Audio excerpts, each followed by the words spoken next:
Ya, Assalamualaikum warahmatullahi wabarakatuh. Selamat siang, salam sejahtera bagi kita sekalian. Ya, berjumpa lagi di mata kuliah kita bersama-sama, yaitu mata kuliah manajemen PAUD. Oke, ada beberapa penjelasan dan pembahasan yang ingin saya sampaikan pada pertemuan kali ini. Namun terlebih dahulu, seperti biasa, marilah kita berdoa bersama-sama menurut keyakinan kita masing-masing. Berdoa dimulai.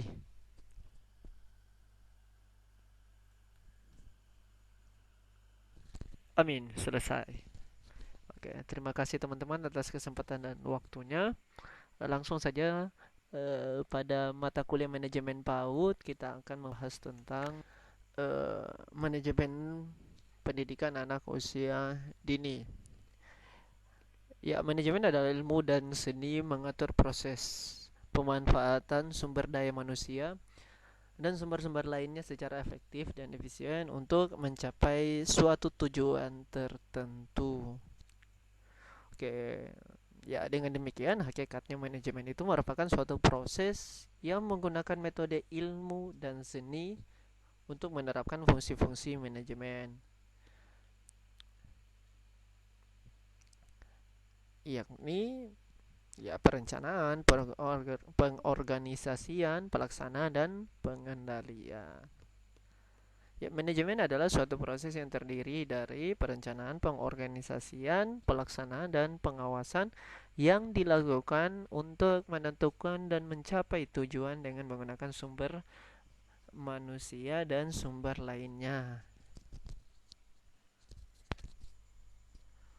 Oke, sedangkan PAUD itu sendiri merupakan jenjang pendidikan sebelum jenjang pendidikan dasar sebagai suatu upaya pembinaan yang ditujukan bagi anak sejak lahir sampai dengan usia 6 tahun. Oke, jadi ya, bisa ditarik pemahaman bahwa manajemen pendidikan anak usia dini adalah suatu proses yang terdiri dari perencanaan, pengorganisasian, pelaksanaan, dan pengawasan yang dilakukan untuk mencapai tujuan dalam pendidikan anak usia dini, yaitu jenjang pendidikan yang ditujukan bagi anak usia 0 hingga 6 tahun. Oke, berikutnya adalah pembahasan berikutnya adalah tujuan manajemen pendidikan adalah untuk membentuk kepribadian para pelajar agar sesuai dengan tujuan dari pendidikan nasional dan tingkat perkembangan atau perbaikan untuk usia pendidikan.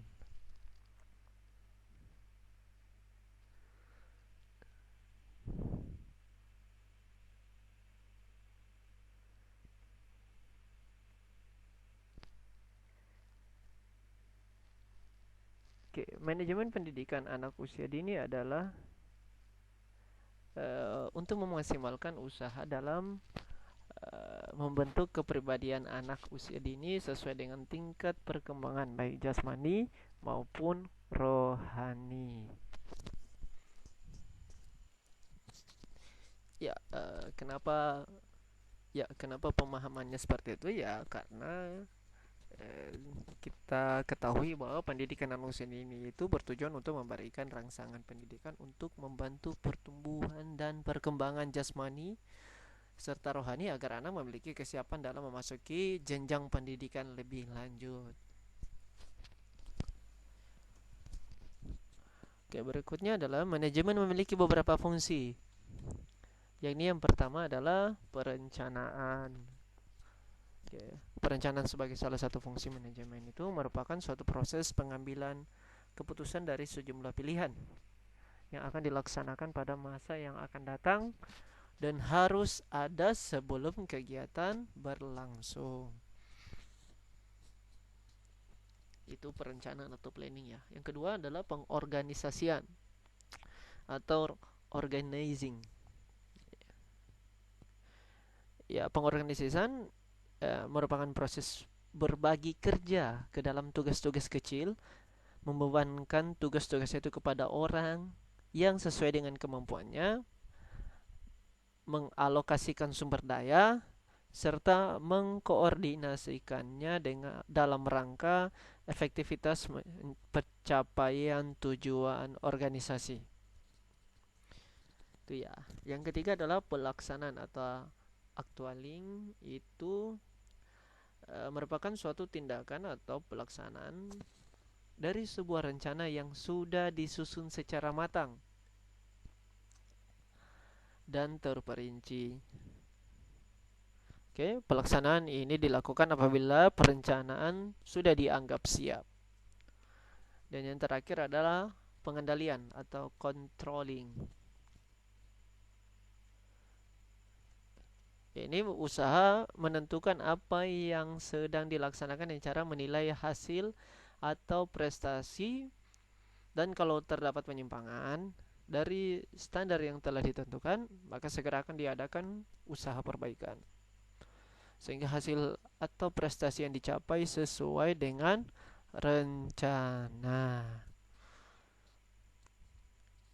Oke, kalau kita melihat ke pendidikan anak usia dini itu sendiri, terdapat beberapa fungsi. Yang pertama, mengenalkan peraturan yang menanamkan disiplin pada anak. Yang kedua itu mengenalkan anak pada dunia sekitar. Yang ketiga itu menumbuhkan sikap dan pribadi yang baik. Yang keempat, mengembangkan kemampuan berkomunikasi dan bersosialisasi. Yang kelima, mengembangkan keterampilan, kreativitas, dan kemampuan yang dimiliki oleh anak. Dan yang terakhir ada 6, yaitu menyiapkan anak untuk masuk jenjang pendidikan berikutnya.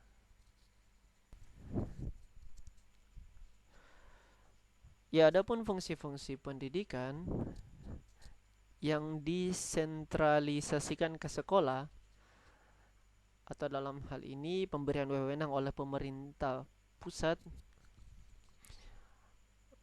ke pemerintah daerah untuk mengatur daerahnya sendiri, atau yang biasa disebut otonomi daerah.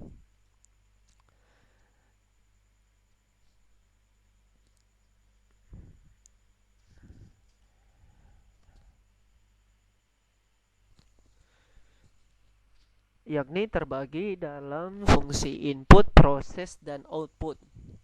Ya, input di sini perencanaan dan evaluasi kurikulum, pembelajaran, ketenagaan, fasilitas keuangan,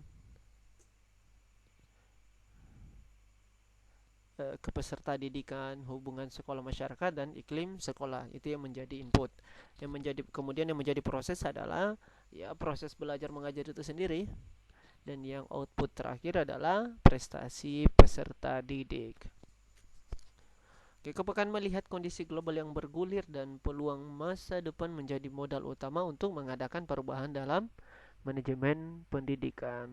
Ya, modal ini akan dapat menjadi pijakan yang kuat untuk mengembangkan pendidikan. Pada titik inilah diperlukan berbagai komitmen untuk perbaikan kualitas. Begini, ketika melihat peluang dan peluang itu dijadikan modal, kemudian modal menjadi pijakan untuk pengembangan pendidikan yang disertai komitmen yang tinggi,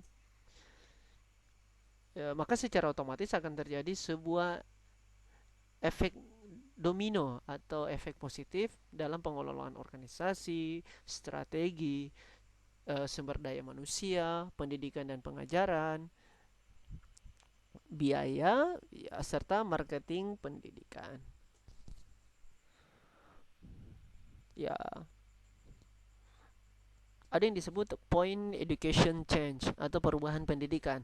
Ya, untuk mencapai perubahan pendidikan tersebut secara menyeluruh, maka manajemen pendidikan adalah hal yang harus diprioritaskan untuk kelangsungan pendidikan sehingga menghasilkan output yang diinginkan.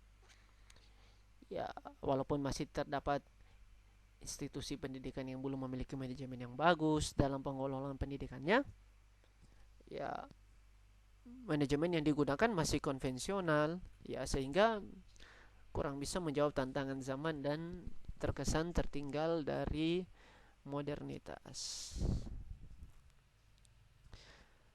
Ya, jika manajemen pendidikan sudah tertata dengan baik dan membumi, Ya, niscaya tidak akan ada lagi terdengar tentang pelayanan sekolah yang buruk, minimnya profesionalisme tenaga kerja, sarana prasarana tidak memadai, adanya pungutan liar, hingga kekerasan dalam pendidikan.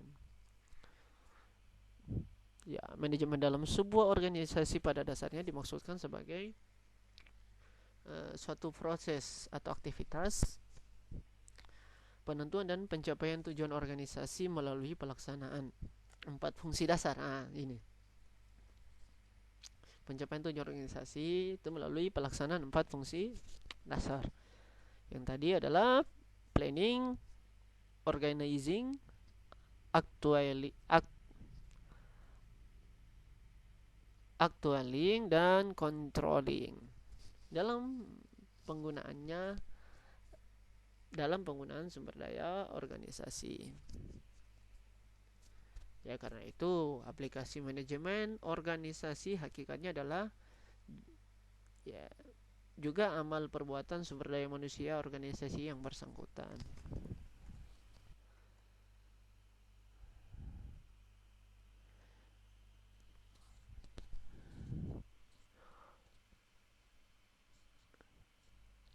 Oke, mungkin itu yang dapat saya sampaikan.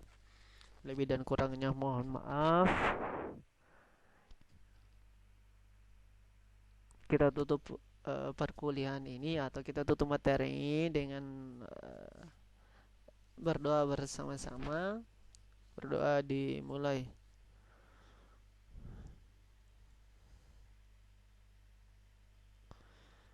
Amin. Selesai. Bila taufiq wal hidayah. Assalamualaikum warahmatullahi wabarakatuh. Selamat siang dan salam sejahtera bagi kita sekalian.